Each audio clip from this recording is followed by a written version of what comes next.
The story begins in a lavish mansion owned by William, a powerful businessman who lives with his wife Martha and their stunning daughter Megan. Megan is of marriageable age, and William hath already made plans for her future. One day, Megan overhears her father talking to a guest about a wealthy man named Nielsen. William hopes that Megan will marry Nielsen, believing it's the perfect match to strengthen his business empire. But Megan isn't a piece of property to be traded. Furious, she confronts her father, making it clear she won't marry for money or power. She wants love, something real.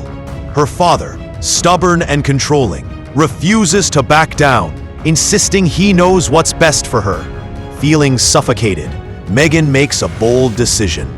Despite her mother's gentle pleas to stay, Megan walks out of her home, determined to reclaim her life.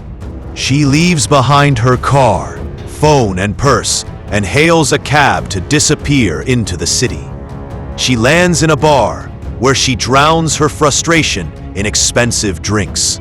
The bar's owner, John, notices her. Elegant, clearly not from this world, yet visibly broken.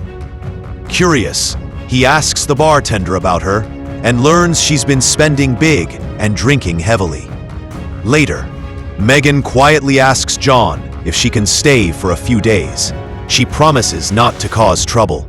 Intrigued and moved by her honesty, John agrees. As days pass, she opens up about her life, the pressure, the loneliness behind the riches. John listens patiently, offering her a space where she doesn't have to pretend. They grow close. Megan cooks, cleans, and even laughs again. John, cautious but kind, supports her journey of self-discovery. Their connection deepens, yet John draws a line. He doesn't want to take advantage of someone so vulnerable. He helps her get essentials through his brother's friend Mia and offers her a job at the bar. At work, Megan struggles initially, but finds joy in learning. She shares her love for baking, something she picked up from a maid back home. John tells her about his own past. The bar once belonged to a man named Jerry, who changed his life. Their bond grows stronger, but John stays guarded. Megan, however, begins falling for him. One night, she tells him plainly. She knows he feels the same, and she's tired of pretending. That honesty shakes John.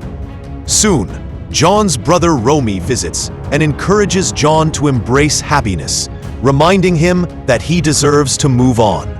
Meanwhile, Megan receives a surprise, a baking set gifted by John.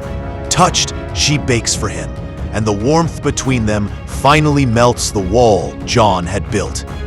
But their peace is short-lived. One day, a man named Bob storms into the bar, demanding $500. His threats turn ugly when he suggests Megan could be sold to repay the debt. Megan is terrified, and John is forced to reveal a painful truth. Bob was involved with his addict mother and had abused them both. John once fought back with a knife, a moment that scarred him for life. Scared for everyone's safety, Megan decides to return to her family. She tells John that her security team is coming. Heartbroken, John watches her go. Later, Nielsen shows up at the bar, revealing that Megan's father knew she had been staying with John the whole time. William had asked Nielsen to give John money to look after her. But instead of anger, Nielsen shares that William is actually thankful for how John treated Megan. The next day, Bob returns for his money, but this time, police are waiting.